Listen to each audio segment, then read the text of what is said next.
Hello दोस्तों, welcome to my YouTube channel complex classes. तो आज की वीडियो में हम लोग यूपी डीएलएड सेकंड सेमेस्टर 2025 का क्लास करने वाले हैं, जो कि है राजन सीरीज आपका।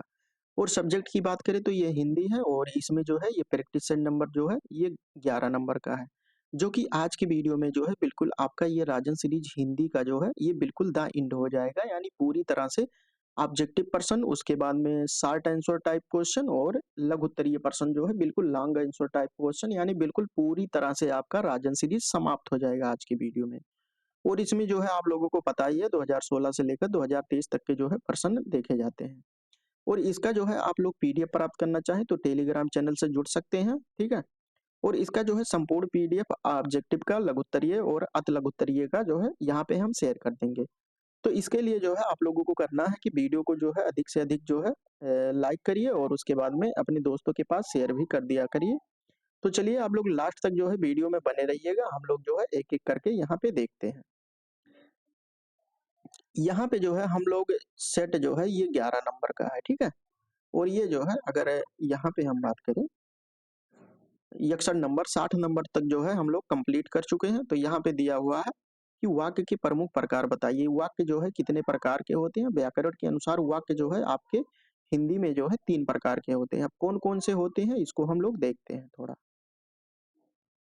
तो यहाँ पे देख सकते हैं सरल वाक्य हो गया। तो सरल वाक्यों में क्या होता है, एक ही प्रक्रिया होती है। जैसे गोस्वामी तुलसीदास ने रामचरितमानस की जो है रचना की, रविन्द्रनाथ टैगोर ने राष्ट्रगान की रचना की। इसमें एक ही वाक्य होता है, ठीक है। उसी को जो है सरल वाक्य कहते हैं। वाक्य और विधेय एक ही होता है। उसके बाद में यहाँ पे देख सकते हैं सेकंड में, यहाँ पे मिश्रित वाक्य, इसमें जो है एक मूल वाक्य होता है, और इसमें जो है अधिक वाक्य जो है, एक से अधिक वाक्य भी जुड़े रहते हैं, उसको जो है मिश्रित वाक्य कहते हैं।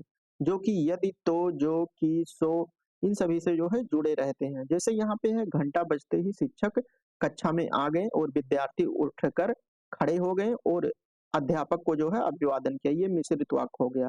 उसके बाद में संयुक्त वाक्य आपका आता है थर्ड नंबर पे। तो संयुक्त वाक्य में क्या होता है कि संयुक्त वाक्य में जो है वाक्यों का एक समूह होता है। इसमें सरल या मिश्रित वाक्य जो है जुड़े होते हैं, और एक लंबे वाक्य का जो है रूप का निर्माण करते हैं। जैसे यहाँ पे है, शिक्षक कक्षा में आए, कक्षा में सन्नाटा व्याप्त हो गया। शिक्षक ने सर्वप्रथम जो है छात्रों की उपस्थिति नोट की और फिर पढ़ाना प्रारंभ कर दिया है, ठीक है। उसके बाद में हम देखते हैं कि शब्द, शब्द को जो है परिभाषित कीजिए। जो शब्द होता है उस शब्द किसे कहते हैं, इसको परिभाषित करना है। तो दो अक्षरों या दो से अधिक अक्षरों के जो है संयोजक या समूह को जो है शब्द कहते हैं। शब्द जो है सार्थक होते हैं। हिंदी में शब्द को जो है विभिन्न विद्वानों ने भिन्न भिन्न प्रकार से समझाया है। शब्द एवं उनके अर्थ को जो है ध्यान में रखते हुए शब्द की व्याख्या जो है निम्न प्रकार से की जा सकती है कि व्यक्ति के विचारों विचारों के प्रतीक के रूप में जो है उच्चारित की जाने वाली जो ध्वनियां होती हैं, ध्वनियों के समूह को जो है हम लोग अथवा संकेतों को जो है शब्द कहा जाता है। सामान्यतः शब्द के बारे में कहा जाता है कि कानों से सुना जाने वाला प्रत्येक नाम जो है शब्द होता है। व्याकरण की दृष्टि से स्वतंत्र तथा सार्थक ध्वनि ही जो है शब्द होती है। संस्कृत में शब्द के लिए पद का जो है प्रयोग किया जाता है। संस्कृत जो होता है उसमें शब्द को जो है पद मतलब पद को पद कहते हैं शब्द को, और शब्द वर्णों के जो है समूह को कहते हैं। उसके बाद में उपसर्ग तथा प्रत्यय की परिभाषा दीजिए। तो उपसर्ग क्या होता है? उपसर्ग जो है किसी मूल शब्द के पहले जुड़ता है, और प्रत्यय जो है ये बाद में जुड़ता है, ठीक है। ये पहले जुड़ता है, ये पहले होता है। इसे प्रीफिक्स कहते हैं और इसे सफिक्स कहते हैं। तो इसमें क्या होगा, जैसे यहाँ पे देख सकते हैं ये उपसर्ग हो गया, ये शब्द हो गया। तो उपसर्ग यहाँ पे दिया हुआ है, औ जैसे हो गया औ, और प्लस तार हो गया या गुण हो गया। तो ये औ उपसर्ग से बनेगा अवतार या अवगुण। अनुपसर्ग से बनेगा अनुरागी, अनुगामी। यहाँ पे अनु जो है उपसर्ग है, अवतार उपसर्ग है। अभी उपसर्ग है आपका अभिमान हो गया, अभ्युदय हो गया, आजन्म, आगमन, कुसंग, कुमार्ग। यहाँ आपके एग्जाम में पूछता है 60 में, या अति लघु या लघु, इस प्रकार से पूछता है कि यहाँ से उपसर्ग दे देगा, और उसके बाद में पूछेगा कि इससे जो है दो शब्द बनाइए। जैसे यहाँ पे आपको अनुपसर्ग देगा, इससे कहेगा कि जो है दो शब्द बनाइए। तो इस प्रकार से आप लोग यहाँ परा हो गया, प्रवाद हो गया, प्रकोप, प्रख्यात, प्रमुख, प्रतिनिधि, प्रतिमास, ये प्रति उपसर्ग हो गया, सा उपसर्ग हो गया, बी उपसर्ग हो गया। बी में जैसे विजय हो गया, विमल हो गया, विनय, विदेश, ये सभी जो है उपसर्ग के बारे में हमने पढ़ा। और जो प्रत्यय होता है, प्रत्यय जो मुख्य रूप से जो है दो प्रकार के होते हैं, कृदंत प्रत्यय और तद्धित प्रत्यय। कृदंत क्या होता है? क्रिया के अंत में जो शब्दांश जोड़े जाते हैं उसे जो है कृदंत प्रत्यय कहते हैं। जैसे ई हो गया, हट हो गया, चिकनाहट, वट हो गया, पा हो गया, ता हो गया। तो यहाँ पे प्रत्यय देगा और कहेगा कि जो है शब्द का निर्माण कीजिए, तो ये कृदंत प्रत्यय हो गया। तद्धित प्रत्यय क्या होता है? जो प्रत्यय संज्ञा सर्वनाम अथवा विशेषण के पीछे जुड़कर जो है नए शब्द बनाते हैं। संज्ञा सर्वनाम अथवा विशेषण के पीछे जो जुड़कर शब्द बनाते हैं उसे तद्धित प्रत्यय कहते हैं। जैसे अर हो गया, हारा, त्वा, जैसे पठित्वा होता है, पा हो गया, ई हो गया, इया, यू आदि ये सभी जो है तद्धित प्रत्यय होते हैं। उसके बाद में हम इसके आगे देखते हैं। यहाँ 64 नंबर में दिया है कि लिखित अभिव्यक्ति का क्या महत्व होता है? जो लिखकर हम अभिव्यक्त करते हैं, इसका क्या महत्व होता है? तो ये क्वेश्चन जो है हम लोग पिछले प्रैक्टिस सेट में जो है कर चुके हैं। ये बिल्कुल यही सेम क्वेश्चन था। तो इसके आगे हम लोग करते हैं समय ना बिताते हुए। यहाँ पे देख सकते हैं 65 नंबर में दिया है कि द्विगु समास किसे कहते हैं? उदाहरण सभी लिखिए। तो समास के बारे में हम लोग जो है संपूर्ण सभी के बारे में जो है बात कर चुके हैं। तो यहाँ पे देख लीजिए कि द्विगु समास क्या होता है? जिसमें संख्यावाची जो है विशेषण होता है, जो पहला पद होता है और दूसरा पद संख्या होता है, तो उसी को कहते हैं द्विगु समास।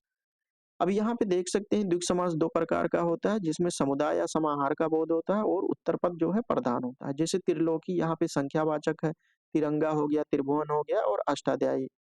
ये सभी यहाँ पे देख सकते हैं 8 अध्यायों का समूह, त्रिभुवन 3 भवनों का समूह या 3 रंगों का समूह, 3 लोगों का समूह। तो जो है ये पहला जो पद होता है वो संख्यावाची होता है। दोपहर हो गया, जैसे दूसरा पहर हो गया, पंच प्रमाण हो गया, 5 प्रमाण नाम हो गया, ठीक है? उसके बाद में कर्म के आधार पर क्रिया के भेद को हम लोग देखते हैं। तो कर्म के आधार पर क्रिया के भेद हम लोग देखते हैं, 2 प्रकार के होते हैं। जैसे सकर्मक क्रिया। सकर्मक क्रिया क्या होती है? जिस क्रिया के लिए किसी न किसी कर्म की आवश्यकता होती है, उसी को जो है हम लोग सकर्मक क्रिया कहते हैं। यानी ऐसी क्रिया जिसका प्रभाव जो है कार्य पर पड़ता है, तो उसे जो है हम लोग सकर्मक क्रिया कहते हैं। जैसे श्वेता किताब पढ़ती है, श्वेता क्या पढ़ती है? श्वेता किताब पढ़ती है, ठीक है? श्वेता किताब पढ़ती है। उसके बाद में यहाँ पे देख सकते हैं जो किताब होता है ये कर्म होता है और पढ़ना जो है सकर्मक क्रिया होगा। क्रिया के साथ दया, किसे या किसको निरंतर प्रसन्न यानी क्रिया के साथ प्रसन्न करने पर जो है अगर हाँ का जवाब मिलता है यानी उत्तर हाँ आता है, तो वहां पे जो है सकर्मक क्रिया होता है। प्रसन्न करने पर यदि उत्तर ना आता है तो वहां पे जो है आपका सकर्मक की अकर्मक क्रिया होता है, सकर्मक नहीं होता है। यानी कर्ता के साथ यदि ने का प्रयोग हो तो क्रिया जो है सकर्मक क्रिया होती है, ने भी जो है प्रयोग हो सकता है। और सकर्मक क्रिया के भेद की अगर हम बात करें तो सकर्मक क्रिया जो है निम्नलिखित भेद होते हैं। जैसे एक कर्मक क्रिया, द्विकर्मक क्रिया। जिसमें जो है एक ही कर्म होते हैं उसे एक कर्मक क्रिया कहते हैं और जिसमें दो कर्म होते हैं उसे द्विकर्मक क्रिया कहते हैं। जैसे यहाँ पे मोहिनी गाना गा रही है, तो गाना यहाँ पे कर्म है। द्विकर्मक में जो है यहाँ पे देख सकते हैं सोनू गाय और दूध जो है दोहता है। तो इसमें जो दोहता है क्रिया का जो है कर्म गाय और दूध पर दोनों पे पड़ता है, ठीक है? उसके बाद में अकर्मक क्रिया क्या होती है? जिसमें जो है कर्म की अपेक्षा नहीं की जाती है, जिसमें कर्म नहीं होता उसे अकर्मक क्रिया कहते हैं। जैसे गोपाल हंसता है, पूनम रोती है। यहाँ हंसना और रोना यहाँ हंसना और रोना जो है ये क्रिया है। उसके बाद में हम 67 नंबर की बात करते हैं। यहाँ पे दिया है कि भूतकाल के प्रमुख भेद बताइए। भूतकाल के जो भेद होते हैं उसको बताना है। तो भूतकाल क्या होता है इसके बारे में हम लोग सबसे पहले देखते हैं। तो अतीत में की गई जो क्रियाएं होती हैं उसी को जो है भूतकाल कहते हैं। और क्रिया के जिस रूप में ज्ञात हो कि कार्य जो है समाप्त हो चुका है, बिल्कुल समाप्त हो चुका है, उसी को चुकाते हैं भूतकाल। जैसे वह गई, वह जा चुकी है, ठीक है?